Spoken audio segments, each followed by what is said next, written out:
الرحیم الحمد للہ رب العالمین الرحمن الرحیم مالک یوم الدین بسم اللہ الرحمن الرحیم قل هو الله احد بسم اللہ الرحمن قل هو الله بسم اللہ الرحمن قل هو الله ولم يكن له كفوا احد كذلك اللهم صل على محمد وعلى ال محمد باواز بلند سے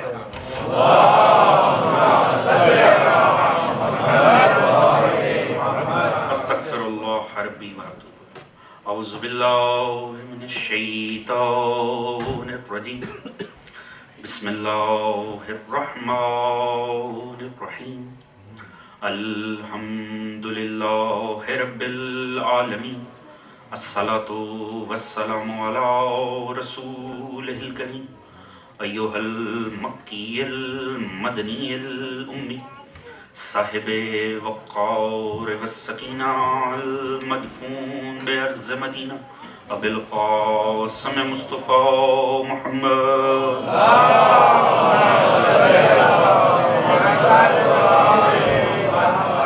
وعلی آلہ الطیبین الطاہرین المظلومین المعصومین الذین اذهب اللہ عنہم الرجس وطہرہم تطہیرا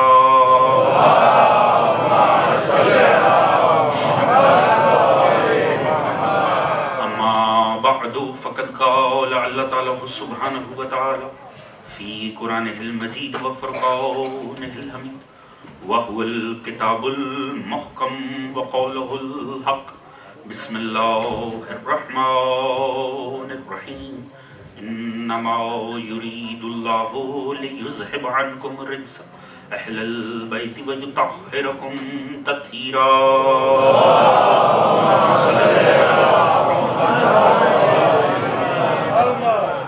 عزیزان محترم، دعا ہے رب کائنات وسط کے ذکر محمد و آل محمد اس فرش عزا کا بچھایا جانا، تمام مومنین و مومنات کا اس میں شریک ہونا رب کائنات اپنی بارگاہ عالی میں قبول و منظور فرمائے۔ وسط کے ذکر محمد و آل محمد رب کائنات سپانسر حضرات سمیت منتظمین سمیت تمام مومنین و مومنات کے رزق، عزت، دولت، علم، فہم، شعور، صحت میں برکت عطا فرمائے۔ تمام مومنین خصوصاً پاکستان، افغانستان، یمن، بحرین، شام، عراق، اردن، لبنان، ملائیشیا میں موجود مومنین رب کائنات سبھی کے جان و مال، عزت و ناموس کو محفوظ فرمائے۔ دشمنان آل محمد اگر قابل اصلاح و ہدایت ہیں رب کائنات انہیں ہدایت عطا فرمائے، قابل ہدایت نہیں ہیں انہیں نیست و نابود فرمائے۔ امام زمانہ علیہ السلام کا ظہور جلد فرمائے، ہم سب کو آپ کے منتظرین میں شمار فرمائے، ہم سب کو سوائے غم آل محمد کے کوئی غم عطا نہ فرمائے، ہم سب کو سیرت آل محمد پڑھنے، سمجھنے، اس پہ عمل کرنے کی توفیق عطا فرمائے۔ تمام مومنین جہاں کو آپس میں پیار، محبت، خلوص، اخوت، دولت کی معدت کی دولت عطا فرمائے۔ ہم سب کو اس عالم میں دنیا سے اٹھائے کہ ہمارا خدا ہم سے راضی ہو، اور اس عالم میں ہمیں میشور فرمائے حضرات محمد و آل محمد ہم سے راضی ہوں، اور آخرت میں تمام مرحومین سمیت رب کائنات ہم سب کو شفاعت محمد و آل محمد سے بہرہ مند فرمائے۔ بلند تر صلوات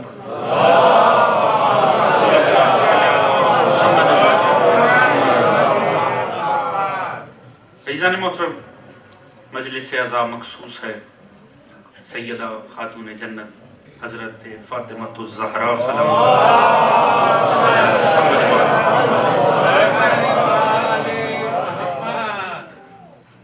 آپ کے اور اپنے چھٹے امام کے ایک فرمان سے بات کا آغاز کروں گا۔ امام جعفر صادق علیہ السلام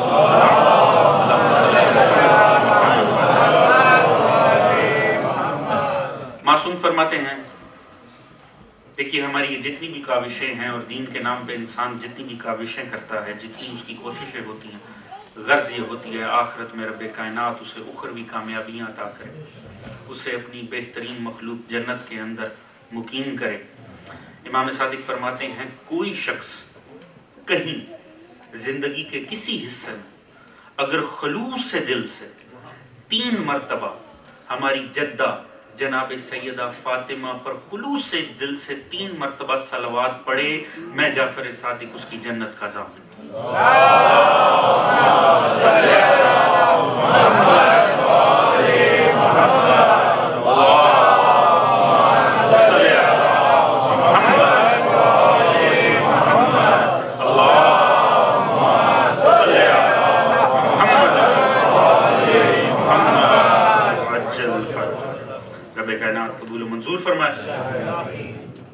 عزیزان محترم، کسی بھی شخصیت پہ گفتگو کے لیے، اپنا اظہار خیال کرنے کے لیے لازمی ہے کہ اس شخصیت سے آگہی حاصل کی جائے، اس ہستی کا فہم حاصل کیا جائے، اس ہستی کا عرفان حاصل کیا جائے۔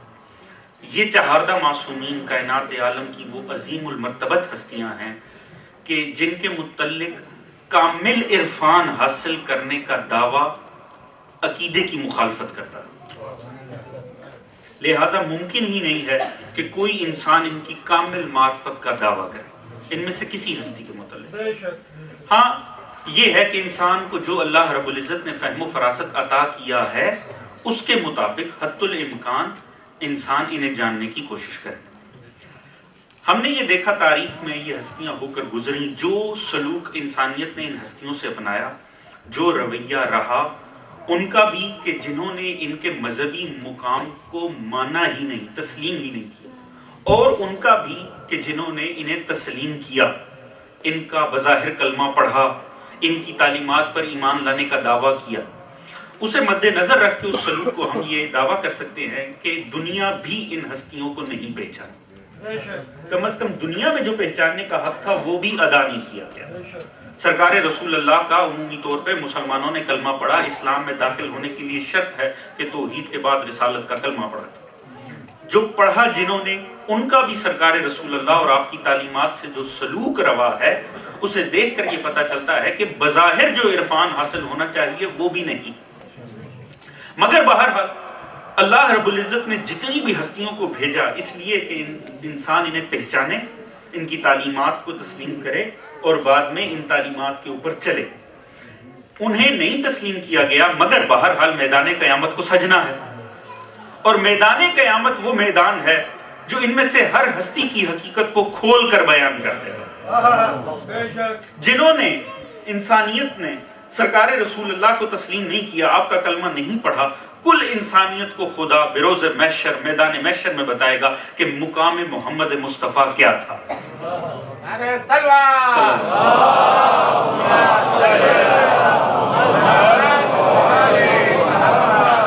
جسے تم نے نہیں پہچانا، جسے میں نے اس دعوے کے ساتھ دنیا میں بھیجا تھا کہ یہ آیا ہے تمہاری تعلیم و تربیت کے لیے، تمہیں مجھ تک پہنچانے کے لیے، تم نے اسے تسلیم نہیں کیا، یہ اس کی حقیقت تھی کہ جس کا تم نے عرفان حاصل نہیں کیا۔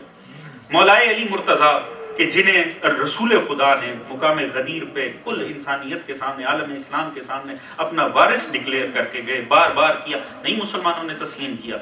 ایک ایک مسلمان کو بتایا جائے گا کہ مقام علی کیا تھا، تمہیں علی کو کتنا تسلیم کرنا تھا، کس انداز میں تسلیم کرنا تھا۔ میدان محشر وہ میدان ہے جو ہر ہستی کی حقیقت کو کھول کر بیان کرے۔ جسے یہاں نہیں پہچانا گیا وہاں پہچاننا پڑے گا، جسے یہاں نہیں مانا گیا وہاں ماننا پڑے گا۔ جناب سیدہ کے حوالے سے یہ عرض کرنا چاہ رہا ہوں کہ ہر ہستی کا عرفان نہیں حاصل کیا جا سکتا، مگر یہ وہ ہستی ہے جس کا مر کے بھی عرفان نہیں حاصل کیا جا سکتا۔ توجہ ہے ذہن محترم؟ علماء امامیہ نے جو لکھا کہ اس ہستی کے فضائل بھی مخفی ہیں، مصائب بھی مخفی ہیں۔ اس کی وجہ کیا ہے کہ ہر ہستی جس کی فضیلت یہاں نہیں پہچانی گئی، کم از کم میدان محشر وہ میدان ہے جہاں ان میں سے ہر ہستی کی حقیقت کو کھول کر بیان کیا جائے گا۔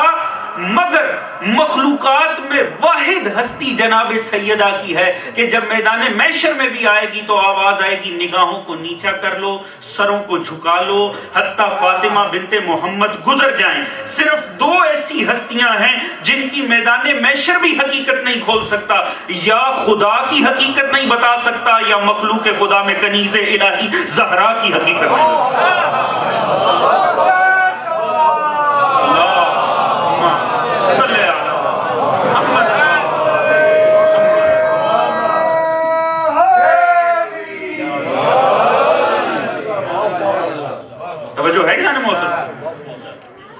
یہ وہ ہستی ہے جس کی حقیقت میدان قیامت میں بھی نہیں بتائی جائے۔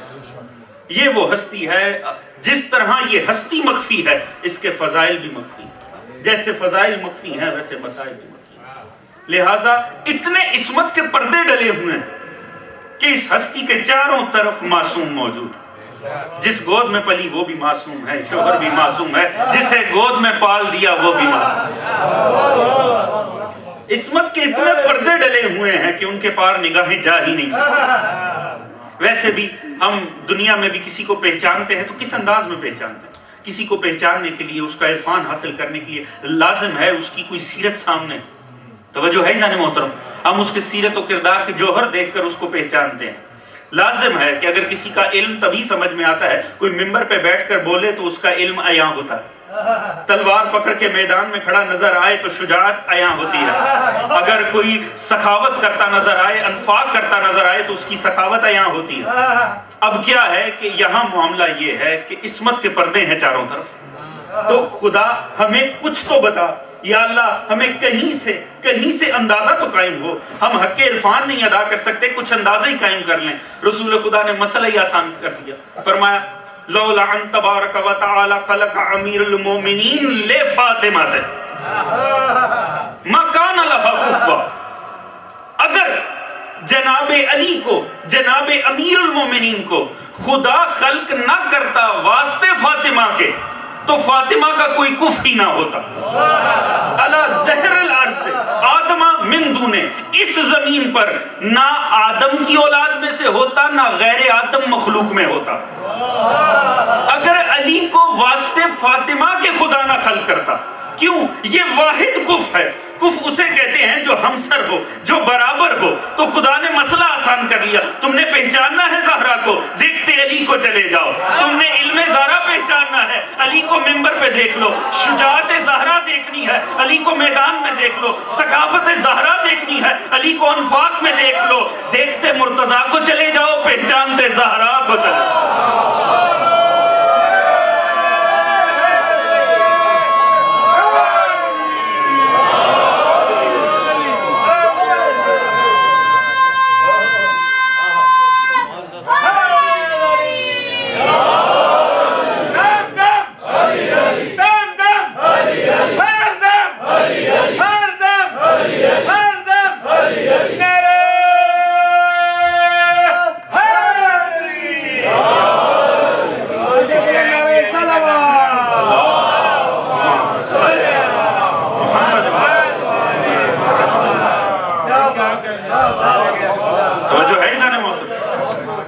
دیکھتے علی کو چلے جاؤ، پہچانتے سیدہ کو چلے جاؤ۔ عزیزان محترم، یوں عرض کروں کہ اس ہستی کی پہچان کے لیے بھی عصمت شرط ہے، اسے پہچاننے کے لیے معصوم ہونا چاہیے، لہذا معصومین ہی جانتے ہیں سیدہ کی حقیقت کیا ہے۔ چھٹے امام جعفر صادق علیہ السلام،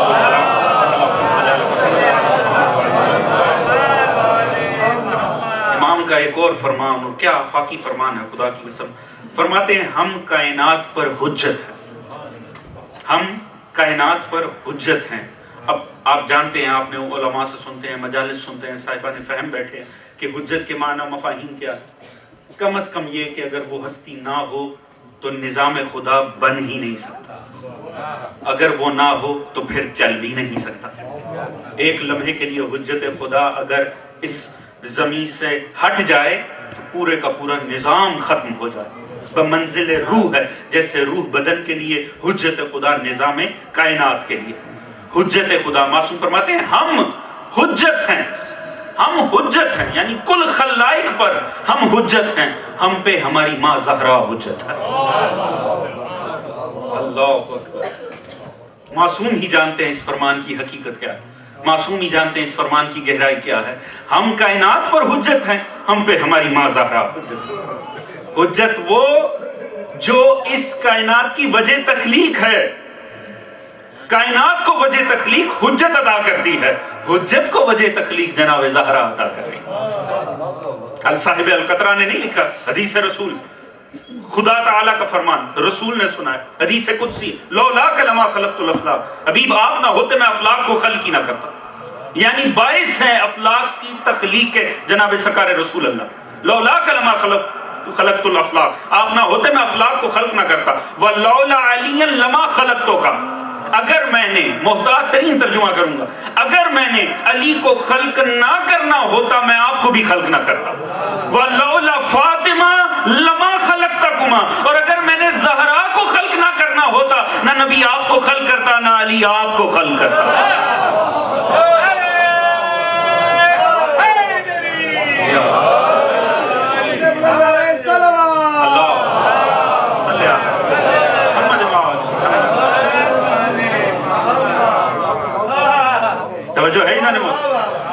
میں نے عرض کیا محتاط ترین، کیونکہ ہم پابند ہیں، جو کچھ علماء سے ہم تک پہنچا ہے، جس انداز میں عقیدہ ہے اس کے مطابق ہم باتوں کو تسلیم کریں، لہٰذا میں کبھی بھی بے احتیاطی نہیں کرتا، اس سے نکلنا نہیں چاہتا، مگر بہرحال معصوم ہی جانتے ہیں اس ہستی کا مقام کیا، معصوم ہی جانتے ہیں یہ ہستی اپنی حقیقت میں کیا ہے، اس ہستی کی گہرائی اور گہرائی کیا ہے، عصمت کے پردے ہیں، معصومین جانتے ہیں اس ہستی کو پہچاننے کے لیے معصوم ہونا لازمی، ہم صرف وہ دیکھتے ہیں ظاہر میں کیا کہا جاتا ہے۔ ایک اگلا فرمان سنو، سرکار رسول اللہ بخاری شریف دوسری جلد باب مناقب کیا فرمایا، فاطمۃ بضعۃ منی فمن اغضبها اغضبنی، فاطمہ میرا ٹکڑا ہے، جس نے اسے غضبناک کیا اس نے مجھے غضبناک کیا۔ سرکار رسول صحابہ کے سامنے فرما رہے ہیں فاطمہ میرا ٹکڑا ہے، فاطمہ میرا ٹکڑا، ٹکڑا ہونے سے مراد کیا؟ ہمارے تصور میں ٹکڑا کسے کہتے ہیں؟ ایک چھوٹا سا پیس آپ کسی شے سے جدا کر لیں، ہم کہتے ہیں یہ ٹکڑا، ایسے ہی ہے جی۔ رسول نے یہ نہیں فرمایا فاطمہ کتنا ٹکڑا ہے، توجہ ہے جانے ہوتی، یہ ضرور بتا دیا فاطمہ میرا ٹکڑا ہے، مگر کتنا حصہ رسول کے پاس ہے، کتنا سیدہ کے پاس ہے، توجہ ہے جانے ہوتی، ایسی تو کوئی بات نہیں، بس اتنا فرمایا فاطمہ میرا ٹکڑا ہے، اور فرمایا کیا، فاطمہ تو بضعۃ منی، لفظ بضعۃ ٹکڑا، یہ وہ لفظ ہے علماء لکھتے ہیں، تفاسیر اٹھا کر پڑھیے عربی ادب میں، یہ 1/10 کے لیے بھی استعمال ہوتا، آپ کسی شے میں سے 10% میں سے 1% جدا کر لیں تو اس کو بھی بضعت کہا جائے گا، 2/10 کے لیے بھی یہی لفظ بولا جائے گا، 3/10 کے لیے بھی یہی لفظ بولا جائے گا، 4/10 کے لیے بھی یہی لفظ بولا جائے گا، حتیٰ 9/10 کے لیے بھی یہی لفظ استعمال کیا جائے گا۔ تو رسول نے تو اتنا فرمایا ہے فاطمہ میرا ٹکڑا ہے۔ اب سمجھیے گا بات کو، آپ دیکھیے یہ اتنا بڑا ممبر ہے لکڑی کا، آپ اس میں سے ایک ٹکڑا جدا کر، اب وہ اس کا ٹکڑا ہے مگر یہ بھی تو اسی کا ٹکڑا ہے، توجہ ہے عزیزان محترم، دیکھیے اب اس بات کو پہچاننے کی ضرورت ہے نا، دیکھیے ہم نہیں جانتے، رسول نے صرف اتنا کہا فاطمہ میرا ٹکڑا ہے، کتنا حصہ ہے یہ تو بتایا ہی نہیں، البتہ ہم اتنا جانتے ہیں جب بھی کسی کل سے کسی جزو کو جدا کیا جائے، توجہ چاہوں گا، جزو کو ہمیشہ سکون ملتا ہے اپنے کل میں،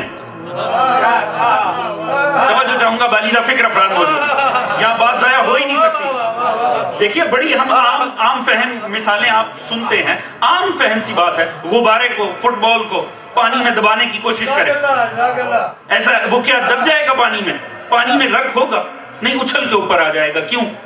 کل اس کی اوپر ہے، ہوا اوپر ہے، تھوڑی سی ہوا کو آپ پانی کے نیچے پابند کر رہے ہیں، اس کی پوری کوشش ہوگی کہ وہ اپنے کل کی طرف جائے، توجہ ہے، باہر جائیے مٹی کا ڈھیلا اٹھا کر پھینک دیجئے ہوا میں، مٹی کا ڈھیلا لازمی واپس آئے گا، کیوں؟ آپ جز کو اوپر پھینک رہے ہیں، اسے کل کی طرف آنا ہے، توجہ ہے عزیزان محترم، ہر جز کو سکون اس کے کل کی طرف ملتا ہے، توجہ چاہوں گا عزیزان محترم، ہر جز کو سکون کل میں ملتا ہے۔ اب سمجھ میں آتی ہے، حدیث قصہ اٹھا کر پڑھیں، پریشانی میں پیغمبر اپنے 9 گھر ہونے کے باوجود زہرا کے گھر کی طرف کیوں جاتے ہیں؟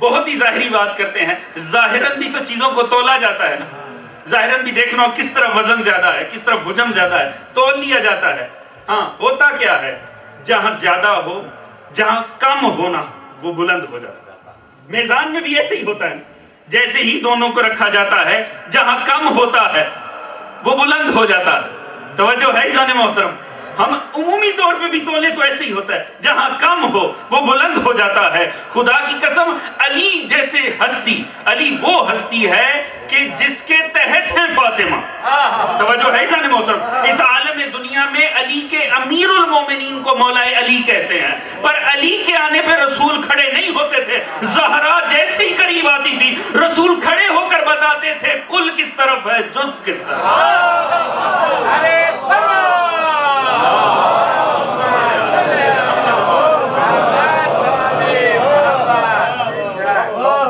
مگر ایک بات مد نظر رہے، جہاں عقائد عقائد کا باب ہے وہاں عقائد، اور اس کے اندر تحریف نہیں ہو سکتی، اس کے اندر دخل نہیں ہو سکتا. علامہ علی نقی نکن نے وہ بڑا لطیف جملہ دیا، ہم سیدہ کو شریک رسالت نہیں مانتے، شریک کار رسالت مانتے. توجہ ہے جانے محترم؟ اب یہ ایک بڑا فرق ہے، مگر اس محتاط فرق کو مد نظر رکھنا ہی چاہیے. سیدہ بعد رسول حیات تھیں اور عقیدہ ختم نبوت ختم ہو جاتا اگر شریک رسالت تصور کیا جائے. ہاں شریک کار رسالت ہم ان ہستیوں کو مانتے. بلند تر صلوات پڑھیں گے. صلی اللہ علیہ وسلم. توجہ ہے جانے محترم؟ لہٰذا آپ کے سامنے وہ آیت پیش کی کہ جو ہر سینے کے اوپر لکھی ہوئی، آیہ تطہیر. توجہ ہے جانے محترم؟ گھبرا تو نہیں رہے؟ آیہ تطہیر وہ آیت ہے جو ہر سینے کے اوپر موجود ہے. عزیزان محترم، آیہ تطہیر کا مرکز ہے جناب سیدہ کی. یوں ایک چھوٹا سا دعویٰ کروں پھر اس کی تشریح. قرآن کی ہر آیت کو آنے کے لیے وجود مصطفیٰ کی ضرورت ہے. قرآن کی ہر آیت کو آنے کے لیے وجود مصطفیٰ کی ضرورت تھی. اگر سیدہ نہ ہوتی قرآن کی ہر آیت لوہے محفوظ کو چھوڑ دیتی، آیت تطہیر کبھی زمین پر نہ آتی. توجہ ہے جانے محترم؟ یوں عرض کروں، قرآن کی ہر آیت کو آنے کے بعد پیغمبر نے اس کے مصداق تک پہنچایا. آیت پیغمبر پہ آتی تھی، پیغمبر بتاتے تھے یہ آیت تمہارے حق میں. آیت آتی تھی، پیغمبر فرماتے تھے یہ اس گروہ کے حق میں. قرآن کی واحد آیت ہے آیت تطہیر جس کو اس کے مصداق نے سامنے وصول کیا. توجہ ہے جانے محترم؟ اب دیکھیں بات تھوڑی سی تفصیل طلب ہو جائے گی، مگر آپ توجہ فرمائیں گے، خدا کی قسم بڑا لطف آئے گا. لفظ اہل بیت کو خدا نے 3 جگہ قرآن کے اوپر پیش کیا. ایک آیت تطہیر میں، باقی 2 جگہ پہ جہاں قرآن نے لفظ اہل بیت کو پیش کیا ہے، اللہ نے لفظ اہل بیت کا مخاطب صرف اور صرف خاتون کو قرار دیا. کبھی کسی مرد کو لفظ اہل بیت کا خدا نے مخاطب اور مصداق نہیں بنا. توجہ ہے جانے محترم؟ تھوڑا ساتھ چلیں گے تو بڑا لطف آئے. تھوڑی سی تمہید ہے. پہلی جگہ کہاں پر؟ جناب ابراہیم کی زوجہ جناب سارہ. ابراہیم اور سارہ دونوں ضعیف ہو چکے تھے. فرشتوں نے آ کے جناب اسحاق کی مبارکباد پیش کی. سورہ ہود. اب بڑھاپا چھا چکا تھا. جب فرشتوں نے آ کے کہا آپ تم ماں بننے والی، اب اس لمحے جناب سارہ نے جب یہ سنا تو آپ نے باقاعدہ ایک دم تعجب میں پڑ گئی، اور تعجب میں آ کے سینے پہ ہاتھ مار کے ہائے کہا کہ اب اس ایج میں آ کے خدا تعالیٰ ہمیں صاحب اولاد کرے گا. ملائکہ نے سورہ ہود کی 73ویں آیت ہے فرمایا اتعجبین من امر اللہ، آپ کو اللہ کے امر پہ تعجب ہو رہا. توجہ ہے جانے محترم؟ آپ کی توجہ لینے کے لیے ایک جملہ عرض کروں، فرشتوں تم بھی کتنے بھولے ہو. توجہ ہے جانے محترم؟ ادھر اللہ کے امر پہ تعجب ہے تو تمہیں تعجب ہو رہا ہے، یہاں تو دنیا اولی الامر پہ تعجب کیا کرتی ہے. لہذا کہا اتعجبین من امر اللہ، آپ کو اللہ کے امر پہ تعجب ہو رہا ہے. رحمت اللہ وبرکاتہ علیکم اہل البیت، اللہ کی آپ پہ رحمتیں اور برکتیں ہیں اے اہل البیت. کس سے مخاطب ہو کے بات کر رہے تھے؟ جناب سارہ سے. دوسری جگہ پہ جناب موسیٰ، آپ کے سنے سنائے واقعات ہیں، پہنچے فرعون کے دربار میں. اللہ رب العزت نے اس ایسے طریقے سے ماں سے جدا کیا، فرعون نے اٹھایا، بچہ بھوکا ہے، لائی گئی خواتین، مگر کسی کی طرف رغبت نہیں کرتا، بھوکا بھی ہے. جناب آسیہ فرعون سے کہہ رہی فوراً بندوبست کر، بچہ بھوکا ہے، مجھے بچہ زندہ چاہیے. اب ایک وہاں مسئلہ کھڑا ہو چکا ہے، کسی عورت کی طرف رغبت نہیں کرتا. وہاں پہ تاریخ اور قصص کی کتابیں بتاتی ہیں کون موجود تھا؟ جناب موسیٰ کی بہن. قرآن کہتا ہے سورہ قصص وَحَرَّمْنَا عَلَيْهِ الْمَرَاضِعَ مِن قَبْلُ، ہم نے اس سے پہلے ایک حرمت تکوینی نافذ کر دی تھی کہ موسیٰ کے اوپر حرام کر دیا تھا عورت کرنا. ایسے میں فقالت هل ادلکم علی اہل بیت، موسیٰ کی بہن نے ان کو مخاطب کر کہا میں تمہیں کیا ایک اہل بیت نہ بتاؤں؟ توجہ ہے جانے محترم؟ کس کی طرف بتانا تھا؟ مادر موسیٰ کی طرف. دونوں جگہ قرآن میں لفظ اہل بیت کے لیے مخاطب بنایا گیا کنہیں؟ خواتین کو، مرد حضرات کو نہیں. توجہ ہے عزیزان محترم؟ مجھے آپ کو وہاں تک لے کر جانا ہے کہ کیا وجہ ہے رسول کے ہوتے آیت آ جاتی ہے، یا رسول کے ساتھ علی بھی ہیں تو آیت نہیں آ رہی، حسن بھی چادر میں آ جاتے ہیں تو آیت نہیں آ رہی، حسین بھی آ جاتے ہیں تو آیت نہیں آ رہی. یہ آیت کو انتظار کس بات کا ہے؟ توجہ ہے عزیزان محترم؟ یہ آیت کو کس بات کا انتظار ہے؟ دیکھیے دونوں جگہ قرآن میں، دونوں ہی جگہ قرآن میں اللہ رب العزت نے خواتین کو لفظ اہل بیت کا مصداق بنا، مگر دونوں ہی آیتوں میں، یہ دونوں آیتیں پڑھی آپ کے سامنے. اب پتہ چلے گا کیا وجہ ہے رسول نے بیت میں بیت کیوں بنایا، رسول نے گھر میں چادر کا حالہ کیوں بنایا، کیا وجہ ہے وہ قرآن جو صرف رسول کی وجہ سے آ جاتا ہے آج اسے کیوں ایک پانچویں ہستی کا انتظار ہے، اور کیا وجہ ہے کہ سیدہ کے آنے پر ہی آیت آتی ہے، اور کیا وجہ ہے کہ جبرائیل حدیث کے صاحب سب کی سنی سنائی ہے سارا پیغام باہر کھڑے ہو کر دیتا ہے، آیت پڑھنے سے پہلے کہتے ہیں اب میں بھی چادر میں آ جاؤں. توجہ ہے عزیزان محترم؟ وجہ کیا ہے، آخر راز کیا ہے؟ دونوں جگہ آیات کو اٹھا کر جب خواہر موسیٰ نے لفظ اہل بیت استعمال کیا، جس ہستی کے لیے کیا وہ موقع پر موجود نہیں تھی، وہ موقع پر موجود نہیں تھی، بس وہ اپنے گھر میں تھی، ان کی خبر دے رہی تھی. حل ادلکم علی اہل بیت، کیا میں تمہیں ایک اہل بیت نہ بتاؤں؟ مگر جب ملائکہ نے یہ لفظ استعمال کیا، مادر اسحاق سامنے کھڑی ہوئی تھی، زوجہ جناب ابراہیم کی وہ سامنے کھڑی ہوئی تھی. ان دونوں خواتین کو آپ پکڑ کر یہ بھی دیکھ لیجئے تاکہ پتہ چل جائے کہ اگر خواتین ہی لفظ اہل بیت کی مصداق ہیں تو وہ کون سی خاتون ہونی چاہیے. دونوں جگہ شرط یہ ہے اس کا معصوم سے خون کا رشتہ بھی ہو اور معصوم کی ماں بھی ہو.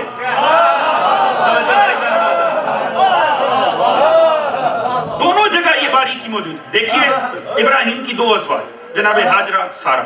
ہاجرہ وہ زوجہ معصوم ہے، اللہ نے یہ افتخار کسی زوجہ معصوم کو نہیں دیا. اولی العزم بیویوں میں بھی جناب ہاجرہ افضل ترین نہیں ہے، سیدہ کی کنیز ہیں.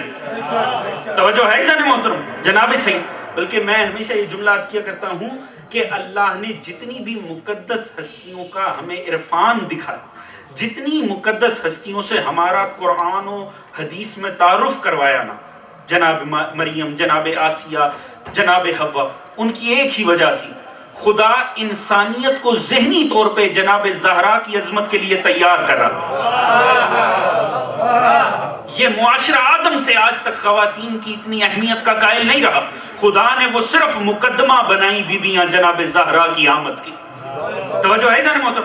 ہاجرہ وہ بی بی ہے جس کے کیے گئے افعال کو آج بھی عبادت کا حصہ بنایا ہوا. یہ وہ افتخار ہے جناب ہاجرہ کا جو کسی زوجہ معصوم کو حاصل نہیں، نہ چہاردہ معصومین میں سے کسی کی زوجہ کو، نہ ہی انبیاء میں سے کسی کی زوجہ کو. آج بھی جو بھی جا کر حج کی عبادت انجام دے گا وہ عمل کرے گا جو ہاجرہ نے کیا. اللہ نے اتنی بڑی عظمت عطا کی، مگر کنیز زہرا سارہ کو تو یہ افتخار حاصل نہیں ہوا. البتہ ہم نے تو یہ دیکھا کہ جناب سارہ نے جناب ہاجرہ سے حسد کیا، جس کی بنیاد پہ ان کو صحرا میں چھوڑ کر جانا پڑا، مگر اس کے باوجود اہل بیت کا لفظ جناب سارہ کے لیے استعمال ہوا، جناب ہاجرہ کے لیے نہیں. وجہ مفسرین لکھتے ہیں صرف ایک وجہ، جناب ابراہیم کی چچا ذات تھی، خون کا رشتہ تھا، خالی زوجہ نہیں تھی. توجہ ہے عزیزان محترم؟ خالی زوجہ نہیں تھی، حالانکہ مادر معصوم بھی بنی، اسماعیل کی ماں بھی بنی، مگر اللہ نے ان کے لیے بھی لفظ اہل بیت استعمال نہیں کیا. کس کے لیے؟ سارہ کے لیے. دونوں جگہ پر لفظ استعمال ہوا، ایک باریک فرق ہے اور اسی کے اندر وہ سارا لطف ہے کہ جناب سیدہ کا کیوں چادر میں پریزنس لازمی تھی، اور کیوں یہ آیت سرکار پیغمبر کے ہوتے نہ آتی جب تک سیدہ موجود نہ ہو. عزیزان محترم، دونوں جگہ ایک فرق ہے. جب خواہر موسیٰ نے یہ لفظ استعمال کیا تو کہا حل ادلکم علی اہل بیت، کیا تمہیں ایک اہل بیت نہ بتاؤں؟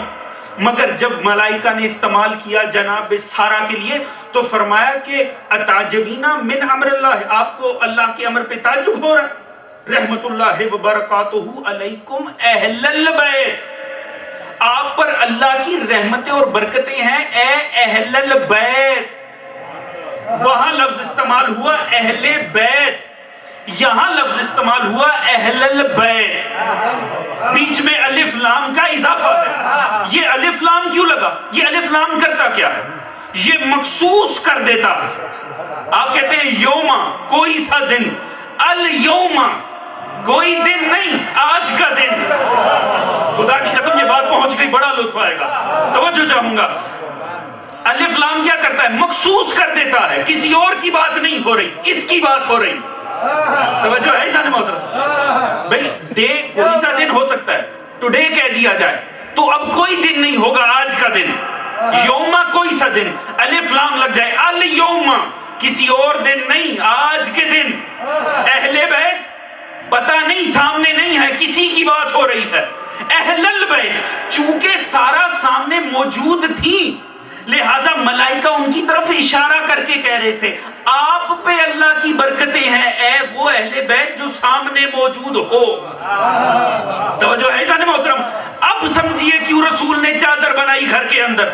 گھر کے اندر پیغام آ سکتا تھا، اتنا بڑا محل تو نہیں تھا کہ جو موجود تھی ہستیاں وہ کہیں چلی جاتی، پر اللہ کے نبی نے پہلے چادر بنائی.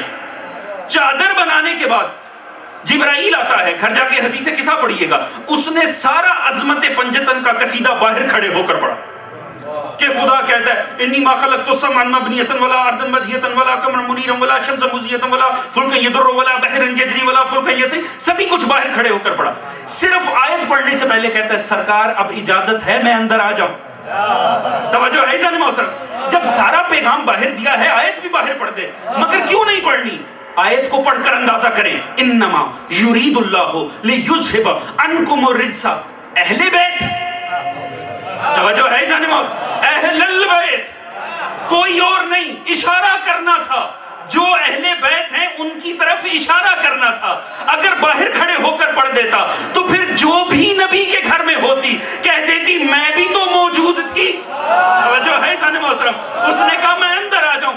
اندر آنے کے بعد مخاطب کر کے کہتے ہیں کسی اور سے رجس دور نہیں ہے، اے اہل البیت آپ سے رجس دور ہو.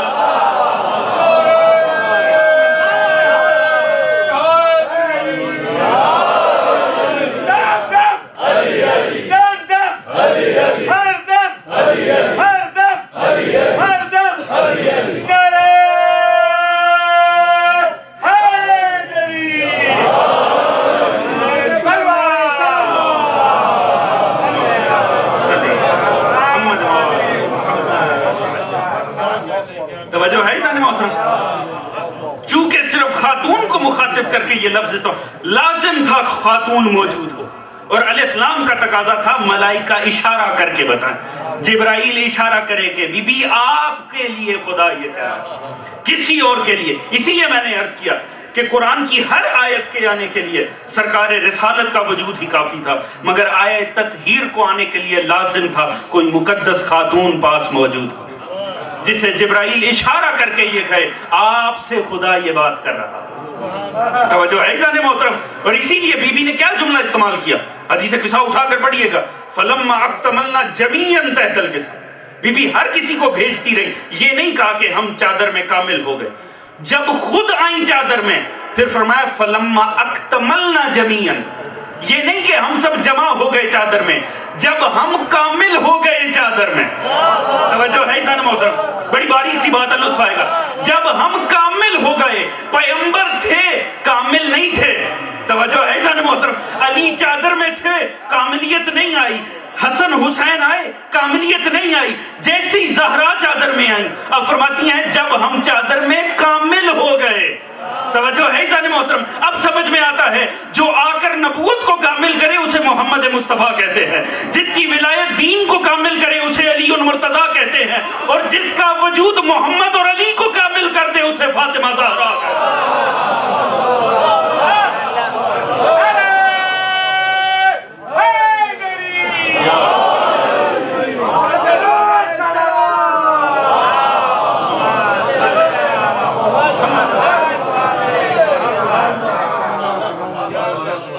سیدہ وہ ہستی ہے، تمام اہل بیت مصداق ہیں آئے تطہیر کے.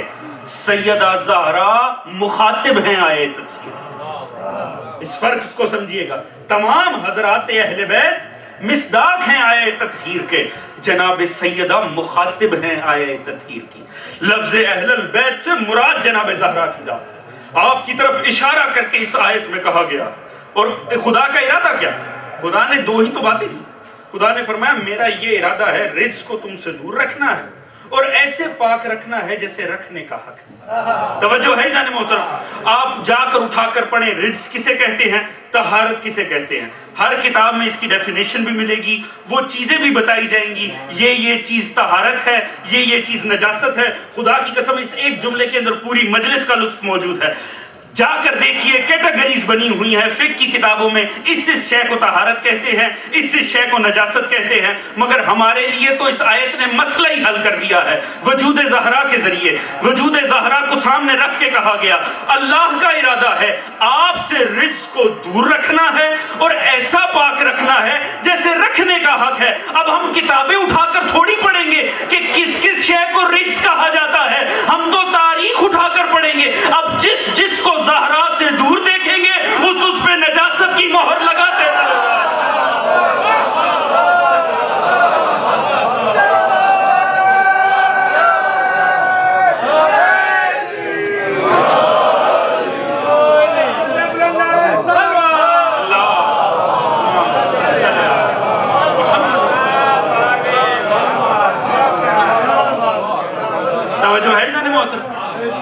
اب تو نجاست کی آسان ترین تعریف مل گئی، بس ہمیں یہ دیکھنا ہے کون کون سیدہ سے دور. اور دیکھیے ہمیں اتنا تو پتہ ہے لا طہارت کی کوئی ایک گریڈ ہے، نہ کوئی ایک درجہ بندی ہے، نہ نجاست کی. ایسے ہی ہے نا جی، کچھ طہارتیں عارضی طہارتیں ہوتی، کچھ دائمی طہارتیں ہوتی. اسی طرح کچھ نجاست عارضی ہے، کچھ نجاست دائمی ہے. توجہ ہے انسان محترم؟ ایسا ہے کہ نہیں ہے؟ تو وہ تو نجس ہے جو سیدہ سے دور ہے. اس کی نجاست کا عالم کیا ہوگا جسے سیدہ خود سے دور کرے؟ تو ہمارے پاس کوئی معیار نہیں ہے، بس اتنا ہی کافی ہے. اگر مرد ہوگا تو نجس اکبر ہوگا، اگر عورت ہوگی تو ام الخبائث ہوگی.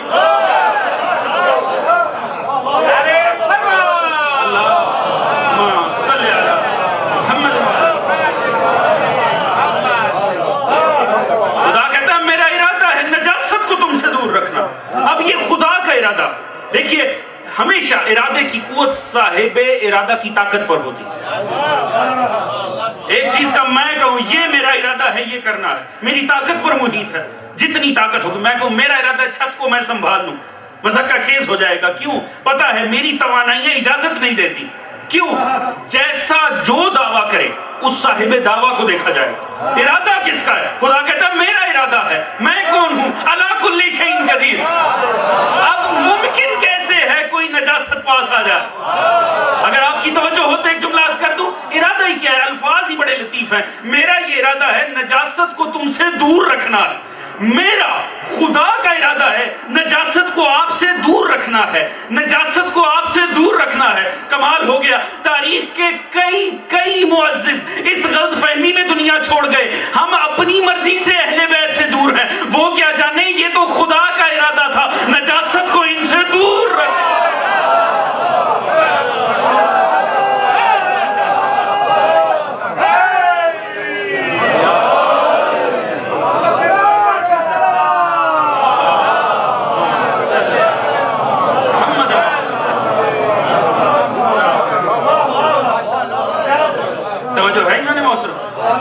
خدا کہتا ہے یہ میرا ارادہ ہے کہ اے حضرات اہل بیت میں نے آپ سے نجاست کو دور رکھنا ہے.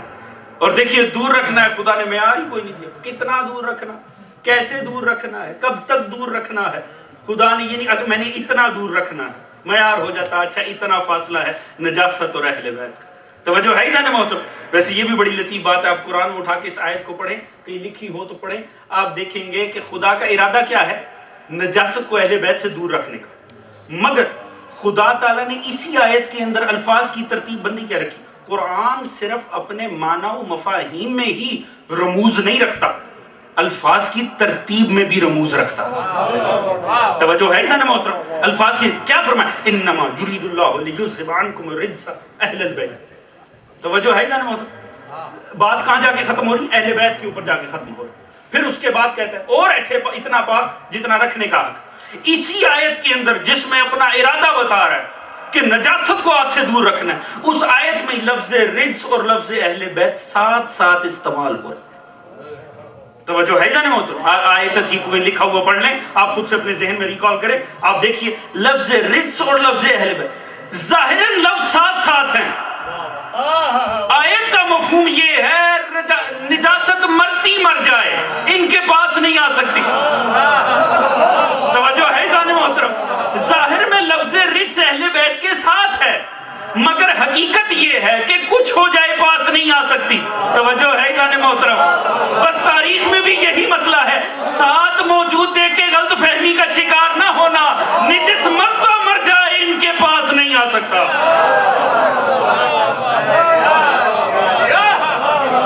یہ خدا کا ارادہ ہے، یہ خدا کا ارادہ ہے. خدا کہتا ہے میرا یہ ارادہ ہے، میں نے نجاست سے دور رکھنا. خدا کا یہ ارادہ، اور دیکھیے لفظ ہی بڑا خوبصورت ہے، میرا یہ ارادہ ہے کہ میں نے نجاست کو دور رکھنا. یہ نہیں کہا میں نے نجاست کو آپ سے مشرق و مغرب جتنا فاصلہ رکھنا، میں نے نجاست سے آپ کا اتنے سالوں کا فاصلہ رکھنا ہے، میں نے نجاست اور آپ کے درمیان اتنے وزن کا فاصلہ رکھنا. خدا نے کسی بھی ناپ میں آنے والی چیز کی بات نہیں کی، بس اتنا کہا میرا یہ ارادہ ہے میں نے نجاست کو آپ سے دور رکھنا. خدا کی قسم کمال ہو گیا. اسی قرآن کے اندر خدا تعالیٰ نے ہمیں ایک بڑی لطیف خبر دی. کس چیز کی؟ ہمیں قیامت کی خبر. اقتربت الساعۃ وانشق القمر. خدا نے کہا دیکھو سورہ قمر، آغاز یہاں سے ہو رہا ہے. خدا نے کہا ان قریب ہے وہ گھڑی کہ جب چاند کے 2 ٹکڑے ہو جائیں گے. کس چیز کی بات کر رہا ہے خدا؟ قیامت کے آنے کی بات. قیامت آئے گی، اس عالم میں اتنا ہولناک منظر ہوگا، چاند کے بھی 2 ٹکڑے ہو جائیں گے. خدا تعالیٰ نے بتایا. صحابہ آئے، بخاری شریف میں میں نے خود اپنی آنکھوں سے یہ روایت پڑھی. صحابہ نے آ کر یا رسول اللہ یہ خدا کیا کہہ رہا ہے؟ فرمایا قیامت کی بات، قریب ہے قیامت. کہا اچھا سر، کہا قریب ہے قیامت. گھبرا گئے، رونے لگے. باقاعدہ رونے کا ذکر موجود ہے بخاری میں. رونے لگے اور کہنے لگے یا رسول اللہ پھر یہ ہم کیا کر رہے ہیں؟ فرمایا ہم اولاد پیدا کر رہے ہیں، ہم کھیتی باڑی میں لگے ہیں، ذریعہ معاش میں لگے ہیں. ہمیں تو سب کچھ، اگر قیامت قریب ہے ہمیں تو سب کچھ چھوڑ کر عبادت کرنی چاہیے، ہمیں تو توبہ طلع کرنی چاہیے کہ قیامت قریب ہے. ہم نے فرمایا حوصلہ رکھو، اتنی بھی قریب نہیں. جو ہے ابھی اتنی بھی قریب، مگر قرآن تو واضح کہہ رہا ہے کہ قیامت قریب ہے، اور لفظ قریب ہی استعمال کیا تاکہ اردو سامع کو بھی مسئلہ نہ ہو. ایک طرف قریب ہے، قریب ہے وہ گھڑی، قریب ہے. کتنا عرصہ گزرا ہے؟ ابھی کتنے گزر گئے ہیں؟ 1400 سال گزر گئے. ہم بات میں نہیں کہتے 1400 سال پہلے، 1400 سال تو پہلے گزر گئے. کئی ایسے ہمیں آئے روز خبر دیتے ہیں بس آنے والی، خود فوت ہو جاتے قیامت میں. ہمارے ارد گرد ایسا ہوتا ہے کہ نہیں ہوتا کہ بس آنے والی ہے؟ جو بتاتا ہے خود گزر جاتا ہے، قیامت پھر نہیں آتی. ہر صدی میں ایسے جذباتی پیدا ہوں جن نے پوری کوشش کی ہے بس ابھی آ جائے. نہیں آئی، کب آنی ہے پتہ نہیں. کم از کم ہمیں تو اتنی ٹینشن ہونی بھی نہیں چاہیے، کیونکہ ہمارا ایمان ہے قیامت بعد میں آئے گی، ہمارا امام پہلے.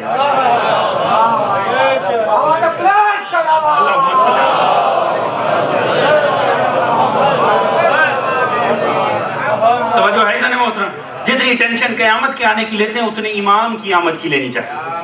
ہمیں فکر اپنے امام کی. ایک مرتبہ امام آ جائے پھر قیامت آئے چاہے نہ، ہمارے لیے انتہا ہو جائے، ہمارا امام وقت ظہور فرما جائے.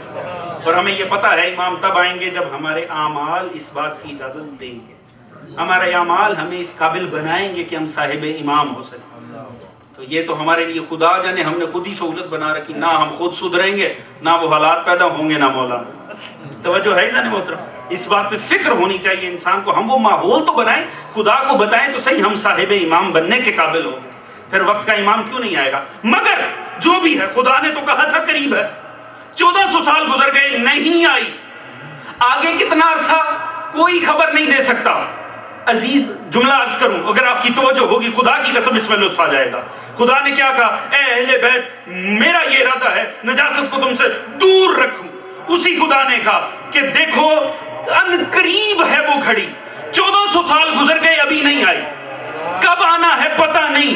یہ اس خالق کی قریب ہے جو کہہ رہا ہے اہل بیت نجاست کو تم سے دور رکھوں.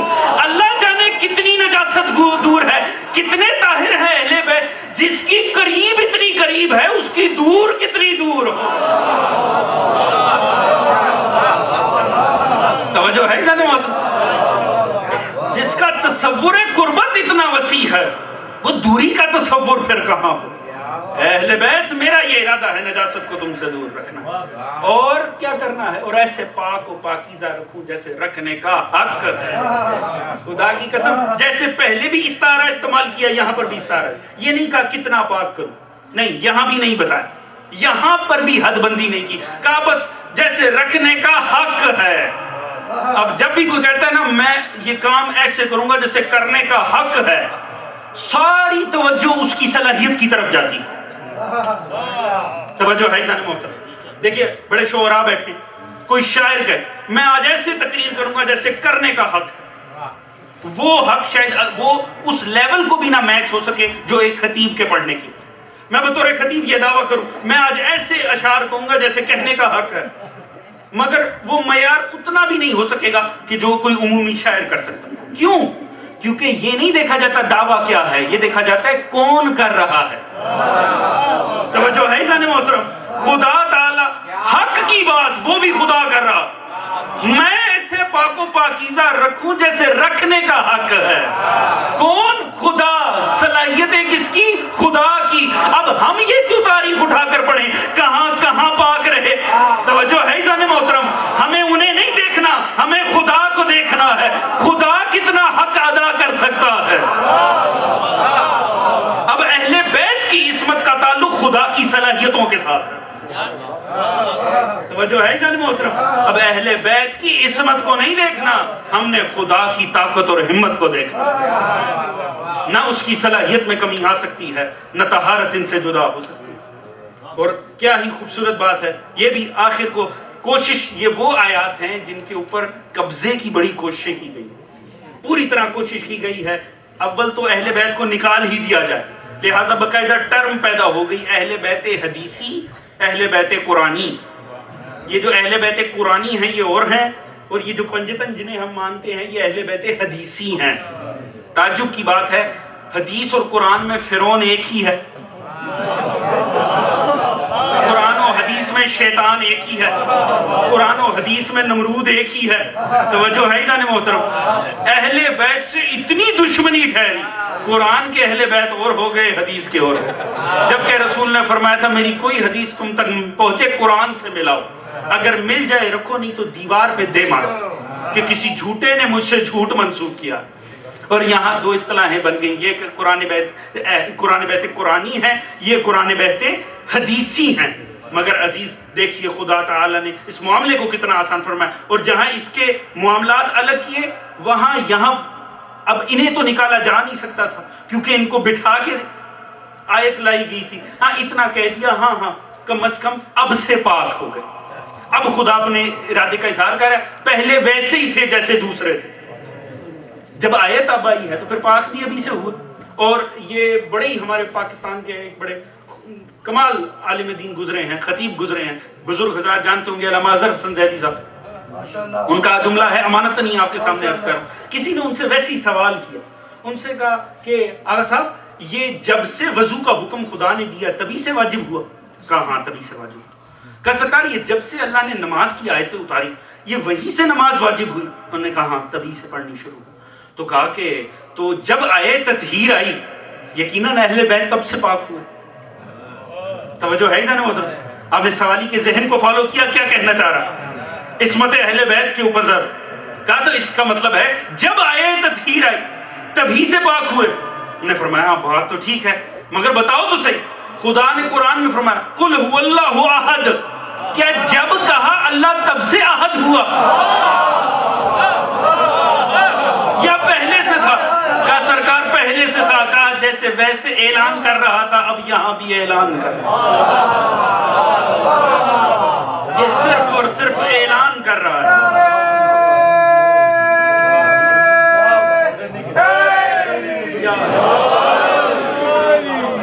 توجہ ہے جانے محترم، بات وہیں پر لے جا کر ختم کروں گا۔ کیا فرمایا؟ فاطمہ تو بضعۃ منی، فاطمہ میرا ٹکڑا۔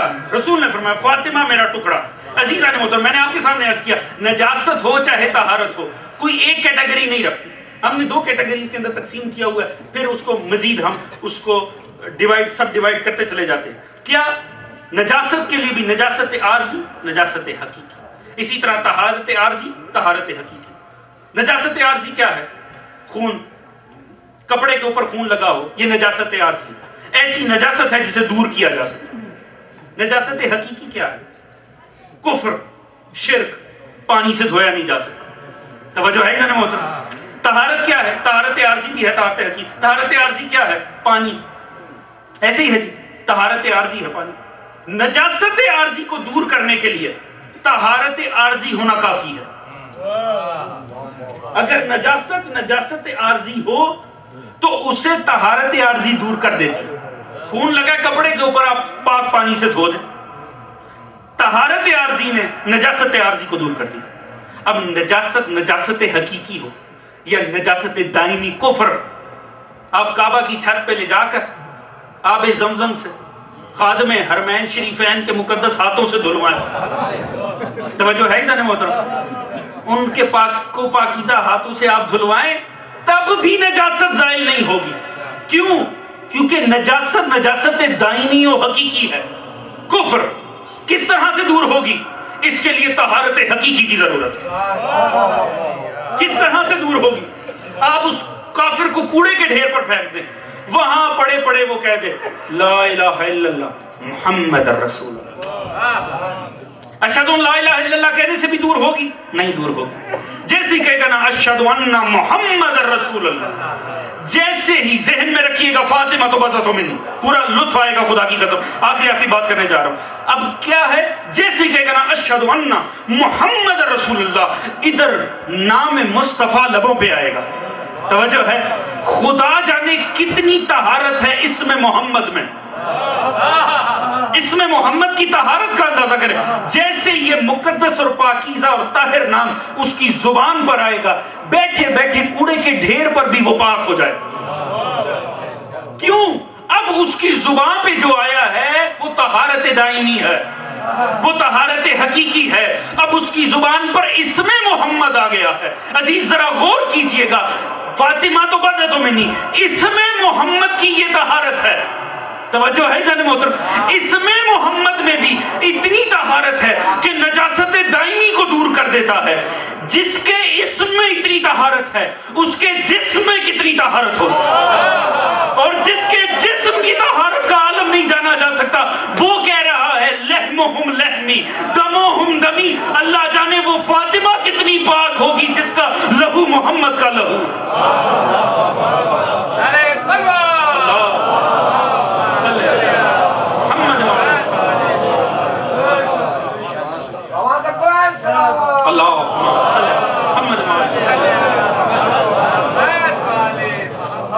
خدا جانے کتنی بڑی طاہرہ ہے فاطمہ، آل محمد کو کاملیت عطا کرتی ہیں اور ہمیں شفاعت عطا کرتی ہیں۔ سرکار رسول اللہ نزاہت المجالس میں فرمایا، رسول کی حدیث ہے، فرمایا فاطمہ کا حق مہر ہے وہ میری امت کی شفاعت کرے، ہمارے لیے شفاعت۔ فاطمہ نام سے یہ یہاں ہے، فاطمہ نار جہنم سے چھڑانے والی۔ عربی فتم کس لیے استعمال کرتے؟ جب دودھ چھڑایا جاتا تھا نا بچے کو، اونٹنی کا بچے کو جب دودھ چھڑایا جاتا اسے کہتا فتم، چھڑا دینا۔ فاطمہ کس لیے کہا گیا؟ نار جہنم سے چھڑانے والی۔ توجہ ہے جانے محترم؟ ایک آخری فضائل کا جملہ عرض کروں، لطف آ جائے۔ آپ دیکھیے نام میں، نام کس نے دیا ہے؟ پیغمبر نے، رسول نے فرمایا ہے نا، رسول نے فرمایا یہ فاطمہ، کسی عام انسان نے تو نہیں فرمایا۔ دیکھیے پیغمبر وہ ہستی ہوتی ہے، میں ہمیشہ عرض کرتا ہوں، پیغمبر جو کہے وہ ایک دعویٰ ہے۔ پیغمبر جو کہہ دے وہ ایک دعویٰ ہے، یا اس سے ابدال نبوت ہوگا یا اس سے اثبات نبوت ہوگا۔ پیغمبر ایک دعویٰ کرے، آپ کے خیال میں وہ ثابت نہ ہو تو کیا وہ نبی رہتا ہے؟ جو کہے مجھے اللہ کی طرف سے خبریں ملتی ہیں، جس کا یہ دعویٰ ہو کہ وہ بغیر وحی کے بولتا نہیں ہے، اگر اس کی ہوئی بات غلط ثابت ہو جائے، کیا وہ نبی ہوگا؟ نہیں، معاذ اللہ، ممکن ہی نہیں ہے۔ مسیلمہ کذاب کوئی بات کرے، بات پوری نہ ہو، سمجھ میں آتا ہے۔ حق کا پیغمبر کچھ فرمائے، لازم ہے کہ اسے پورا ہونا چاہیے۔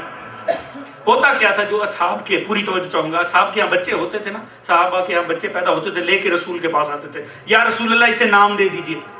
آج بھی ہوتا ہے، بزرگوں کے پاس لے جایا جاتا، اللہ کرے وہ رسم سلامت رہے، لے جایا جاتا تھا رسول کے پاس، یا رسول اللہ اسے نام، کم از کم بزرگ رکھیں گے تو وہ ٹومی نومی ناموں سے بچ جائیں گے۔ تو کیا ہے کہ لا کے رسول کو دیا گیا، یا رسول اللہ اب اس کو نام دیجئے۔ تو رسول کیا کرتے تھے؟ رسول خدا ہمیشہ آپ اس تاریخ اٹھا کر پڑھیں، آپ بخاری شریف وغیرہ اٹھا کر ان کے راویوں کے نام پڑھیں، رسول زیادہ تر کہتے تھے اچھا اس کا نام عبداللہ رکھ دو. زیادہ تر آپ کو اس دور کے عبداللہ بہت ملیں گے، عبداللہ ابن عمر، عبداللہ ابن زبیر، عبداللہ ابن فلاں، عبداللہ ابن فلاں. عبداللہ رسول کے پاس آتے، رسول کے عبداللہ رکھ. کیوں؟ دیکھیے رسول حقیقت بیان کر دیتے تھے. اب کل کو بچہ اگر نیک ثابت ہو تب بھی عبداللہ ہی ہے. توجہ ہے جانے محترم؟ خبیث ثابت ہو تب بھی حقیقت ہے کہ اللہ کا ہی بندہ ہے. وہ کہ بندہ نہیں بن کر دکھا رہا، حق کے بندگی ادا نہیں کر رہا ہے تو اللہ کے بندہ. کوئی نبی پر تو نہیں کہہ سکتا. دیکھیے ہم اپنے بچے کا نام نہیں رکھتے، ہم بھی تو محبت سے نام رکھتے. ہم بچے کا نام رکھتے ہیں معصوم. چند سال بعد ایسا معصوم صاحب ایسے کارنامے دکھاتے ہم آواز دیتے شیطان ادھر آؤ. بھئی کوئی ہم سے پوچھ سکتا ہے آپ نے تو نام معصوم رکھا تھا، آج شیطان کہہ کر بلا رہے ہو. ہم یہ کہہ سکتے ہیں کہ صاحب محبت سے رکھا تھا، ہم کوئی علم لدنی تھوڑا رکھتے ہیں. توجہ ہے جانے محترم؟ اب اگر نبی کوئی نام رکھے تو نبی تو علم لدنی رکھتا ہے. توجہ ہے جانے محترم؟ بات فالو کر رہے ہیں؟ دیکھیے دنیا ہماری جان کو آتی ہے، تم علی کو ہی مانتے ہو، ہر جگہ علی. کوئی ایک میدان تو خالی کرو، علم کے میدان میں بھی سب سے آگے، شجاعت کے میدان میں بھی، خلافت کے میدان میں بھی. ہم دنیا کو کیسے بتائیں؟ ہماری مجبوری ہے علی کو علی ماننا. کیوں؟ علی کو علی ماننا نبی کو نبی ماننا ہے. ہم نے نہیں رکھا تھا نام علی، رسول نے کہا تھا یہ تو علی ہے. علی کہتے ہیں سب سے اعلیٰ. اب اگر کسی میدان میں کوئی ایک لمحے کے لیے اس سے آگے بڑھ جائے تو علی نہ رہا. اگر علی نہ رہا تو پھر نبی کہاں رہا؟ توجہ ہے جانے محترم؟ تو یہ نبی ہے جو بات سے پھر نہیں سکتا. وہ نبی یہ کہہ رہا ہے یہ فاطمہ ہے. فاطمہ اپنے ماننے والوں کو نارے جہنم سے چھڑانے والی. اب یہ صرف نام نہیں ہے، یہ نبی کا دعویٰ ہے. اب لازم ہے جب بھی قیامت لگے، جب بھی فیصلہ ہو جنت جہنم کا، فاطمہ کے ہر ماننے والے کو جنت میں جانا چاہیے.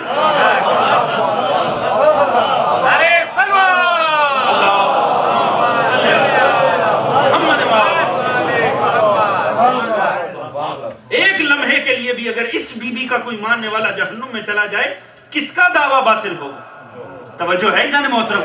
یہ فاطمہ ہے، یہ فاطمہ ہے. خدا کی قسم وقت نہیں ہے، نہیں تو اس بی بی کے القاب پڑھیں تو انسان دہل. راضیہ بھی ہے، مرضیہ بھی. یعنی یہ وہ نہیں ہے جو صرف اللہ کو راضی کر رہی. توجہ ہے جانے محترم؟ جو اللہ سے راضی، جس سے اللہ راضی. توجہ ہے جانے محترم؟ جو اللہ کو راضی کرے اور جس سے اللہ راضی کرے. کمال ہے خدا کی قسم. خدا کے راضی ہونے کی بات کیا ہے؟ خود معصوم نے فرما دیا یا سریع الرضا، اے بڑی جلدی راضی ہو جانے والے. توجہ ہے جانے محترم؟ خدا تو بڑی جلدی راضی ہو جاتا ہے. اسی لیے تو گناہگار سجدوں میں پڑھ کر کہتے ہیں یا اللہ بخش دے، پتہ ہے اس نے راضی ہو جانا ہے.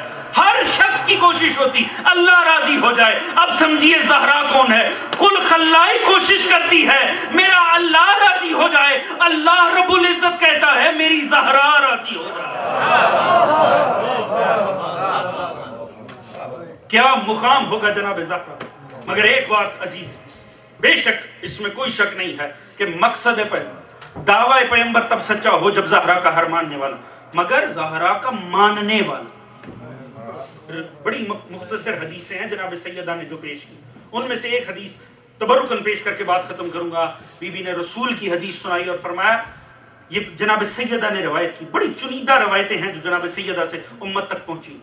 آپ نے فرمایا میری امت کے بدبخت اور بدترین ہیں وہ لوگ کہ جو نعمتوں میں تو زندگی گزاریں، نعمتوں میں طرح طرح کے لباس پہنیں اور طرح طرح کے کھانوں سے استفادہ کریں، اور پھر بھی غفلت کی زندگی گزاریں.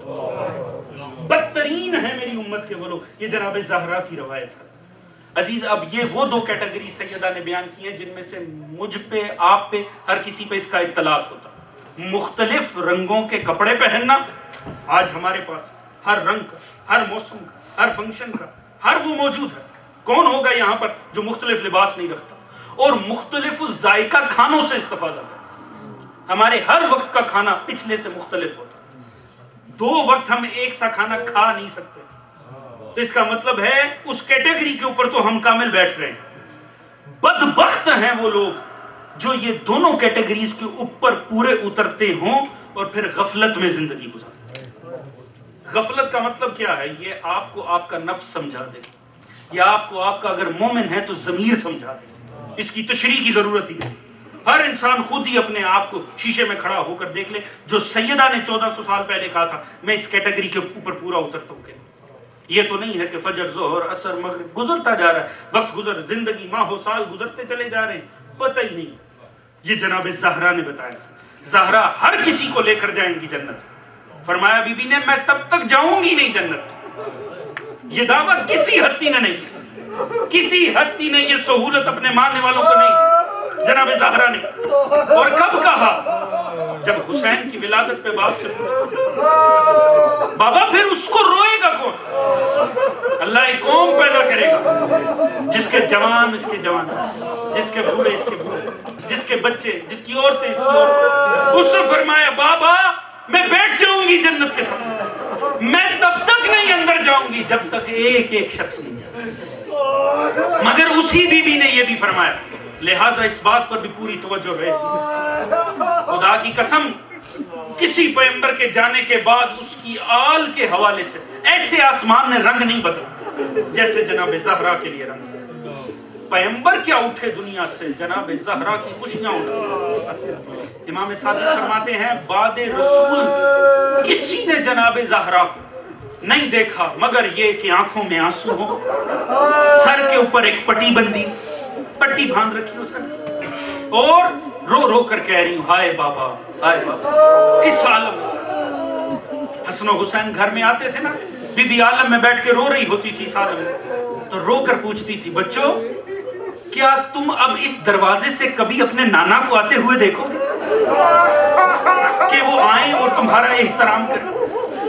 یہ وقت آ گیا، خدا کی قسم رسول نے دنیا سے پردہ کیا چند ماہ پہلے 1.25 لاکھ کے سامنے کھڑے ہو کر کہا تھا من کنت مولا ہو، مگر یہ عالم آ گیا اونٹ کے اوپر جناب زہرا کو بٹھا رکھا ہے، مولا علی ایک ایک دروازے پر جا کے دروازہ کھٹکھٹا، اور سیدہ ہر کسی سے مخاطب ہو کر کہتی تھی بتاؤ کیا میرے بابا نے جاتے ہوئے کہا نہیں تھا کہ یہ علی میرا وارث ہے؟ اور راوی کہتا ہے عجیب ہے عجب ہے خدا کی قسم، راوی کہتا ہے علی اور سیدہ ایک ایک دروازے پر گئے، چند اشخاص بھی ان کی حمایت میں اکٹھے نہ ہوئے، چند دن کے بعد ایک بدبخت اعلان ہوتا ہے آؤ در زہرا کو جلانا ہے، پورا مجمع اکٹھا ہو جاتا ہے۔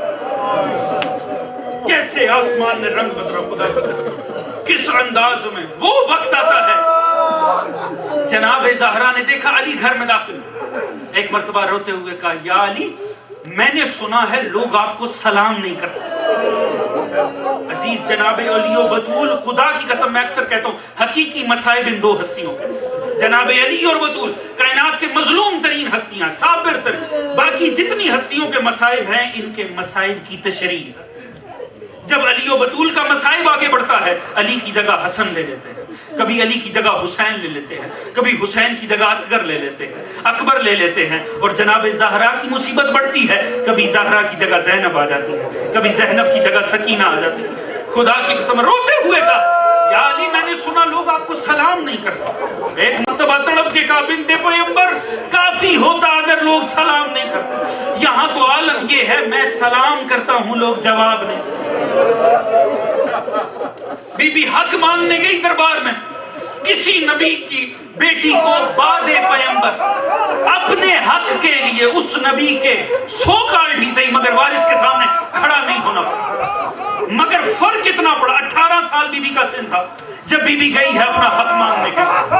تاریخ کہتی ایک بال سفید نہیں تھا بی بی کا جب بی بی مسجد میں گئی ہے، اور جب واپس پلٹی ہے بنت پیغمبر کی روایت ہے جناب زینب سلام اللہ علیہ کی کہتی ہے میں نے اپنی ماں کی مصلی گاہ پہ کسی ضعیفہ کو بیٹھے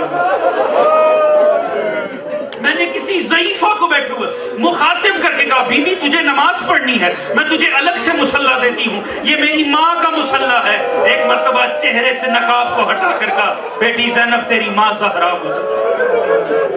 کیا وجہ ہے خدا کی قسم؟ 65 سال سن تھا جناب زینب علیہ کا جس وقت مدینہ چھوڑا، بی بی مدینے سے چلی ہے مکہ، مکہ سے آئی کربلا، اپنے پیاروں کی شہادتیں دیکھی، لاشوں پہ گھوڑے دوڑتے ہوئے دیکھے، اصغر و اکبر کے جنازے دیکھے، بی بی نے شام غریبہ دیکھی، بی بی کوفے تک گئی، کوفہ کے مصائب دیکھے، شام گئی، پتھر کھائے، پھر 1 سال قید میں رہی، پھر بی بی پلٹ کر آئی، تو یہ عالم ہوا کہ صغرا نہیں پہچان سکی یہ میری زینب ہے، یہ میری پھوپھی زینب ہے۔ یہ عالم کیا 1 سال کے مصائب نے، اللہ جانے چند ساعتوں میں جتنے مصائب جناب زینب نے 1 سال میں دیکھے تھے نا، جناب زہرا نے چند ساعتوں میں قتل حسین بھی دیکھ لیا، لاشوں پہ گھوڑے بھی دیکھ لیے، زینب کی چادر کو نیزے پر بھی دیکھ لیا، چند ساعتوں میں جناب زہرا ضعیف ہو گئی۔ عزیزان محترم، یہ عالم ہوا، مولا کے وہ باوفا صحابہ برداشت ہی نہیں کر سکتے۔ یہ جگر تھا علی ابن ابی طالب کا، یہ کلیجہ علی ابن ابی طالب کا، ان مصائب کو سہنا، مولا کے صحابہ نہ برداشت کر سکتے۔ جناب بلال یمن چلے گئے، بلال یمن چلے گئے، نہیں مصائب دیکھے نہیں جاتے تھے، رات کو سو رہے تھے، خواب میں پیغمبر آ کہا بلال تو نے بھی میرے اہل بیت کو چھوڑ دیا، تڑپ گئے، نہیں یا رسول اللہ، یا رسول اللہ یہ مصیبت دیکھی نہیں جاتی، علی تلوار اٹھانے کی اجازت نہیں دیتے اور مصیبت ہے کہ دیکھی نہیں جاتی۔ کہا بلال تو یہاں آرام کر رہا، وہاں مدینے میں میرے حسن و حسین تجھے ڈھونڈ، میرے حسن و حسین مدینے کی گلیوں میں تجھے ڈھونڈ۔ بلال نے تیز رفتار سواری لی، بھاگا مدینے کی، جیسے ہی مدینے میں وارد ہوا شور پڑ گیا، مؤذن رسول آ گیا، مؤذن رسول آ گیا۔ جیسے جناب زہرا کو پتہ چلا نا، جناب زہرا نے حسن و حسین کو بھی بلال کو بلا کر لاؤ، جناب بلال کو بلا کر لائے جناب حسن و حسین، چچا بلال ہماری ماں زہرا بلا رہی۔ ایک مرتبہ دروازے کے پار ہے، دروازے کے اس طرف جناب زہرا، دوسری طرف جناب بلال ہیں۔ ایک مرتبہ سیدہ کی آواز آئی، چچا آپ پر میرا سلام۔ جناب بلال حبشی، وہ حبشہ کا رہنے والا، جیسے ہی بنت پیغمبر کا سلام سنا مٹی پہ گر گیا، رو کر کہنے لگا ہائے بنت پیغمبر اتنی غریب ہو گئی۔ کہا چچا بس ایک میری خواہش ہے، آج مجھے میرے بابا کے دور کی آذان سنا دی، آج مجھے میرے بابا کے دور کی آذان کو یاد کرنا۔ جناب بلال نے ہاتھ جوڑ، کیونکہ بلال نے جناب پیغمبر کے بعد کبھی آذان نہیں دی، کبھی آذان نہیں، کہا نہیں بنت پیغمبر مجھ سے ہو نہیں سکے گا، کہا میں چاہتی ہوں آپ دیجیے۔ بنت پیغمبر نے مجبور کیا، گلدستہ آذان پہ آیا، اللہ اکبر اللہ اکبر، ہر طرف ندائیں گونج گئی کہ دیکھو مؤذن رسول آذان دے رہا ہے۔ جیسے ہی کہا اشہد ان لا الہ الا اللہ، بی بی ایک مرتبہ گھر کے صحن میں آ گئی، جیسے ہی کہا اشہد ان محمد رسول اللہ، عزیز جناب زہرا پر وہ عالم ہوا، بی بی غش کھا کے گری، حسن و حسین بھاگ کر آئے، چچا آذان کو بند کر دو کہیں ہماری ماں دنیا نہ چھوڑ۔ عزیزوں گھر پہ حملہ ہوتا ہے، گھر پہ حملہ ہوتا ہے، وہ سنگین حملہ ہوا، بی بی دروازے کے ایک طرف آئے، اور بی بی کے لیے جب بدبختوں نے آواز بلند کی نا آگ لگاؤ اس گھر کو، کہا گیا اس گھر میں تو زہرا بھی، بنت پیغمبر بھی، نبی کے بچے بھی، ایک بدبخت کی صدا آتی ہے، بدبخت صدا دے کر کہتے ہیں جو بھی ہو آگ لگا۔ وہ دروازہ جس پہ کھڑے ہو کر پیغمبر یہاں پر آیتیں پڑھتے ہیں، اندر کھڑے ہو کر نہیں پڑھتے، باہر کھڑے ہو کر پڑھتے۔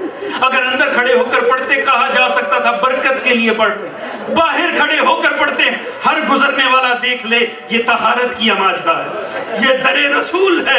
عزیزو جلتا دروازہ جناب زہرا کے اوپر گرتا ہے، ایک مرتبہ بدبخت اندر آتے ہیں، مولا علی کو قید کر کے لے کر جاتے ہیں، مگر روایت یہ کہتی ہے، جناب فضا یہ کہتی ہے، جیسے ہی بنت پیغمبر کو ہوش آیا، میں وہ تمام مسائل پوشیدہ پڑھ رہا ہوں، جیسے ہی بنت پیغمبر کو ہوش آیا، اس عالم میں کہ ایک ماں کا بچہ شہید ہوا ہے، روتے ہوئے بی بی نے ہائے موت سے نہیں کہا، تڑپ کے کہا آئین ابو الحسن، کہاں علی کو لے؟ بی بی کو فکر تھی تو حجت خدا کی تھی۔ ایک مرتبہ آئی بی بی نے کہا دیکھو میں بد دعا کروں گی اگر تم نے نہ چھوڑا تو، اور بی بی نے کیا کیا؟ صحن میں کھڑے ہو، صحن میں کھڑے ہو کر بی بی نے کیا عمل انجام دیا؟ ایک مرتبہ بی بی نے دستار پیغمبر کو منگوائے، اباؤ کبائے پیغمبر منگوائے، صحن میں کھڑے ہو کر، ادھر مولا علی حالت قید میں مسجد میں ہے، بی بی نے ایک مرتبہ ابائے رسول کو زیب تن کیا، رسول کا امامہ سر پہ رکھ کے بد دعا کے لیے ہاتھ اٹھائے، روایت کہتی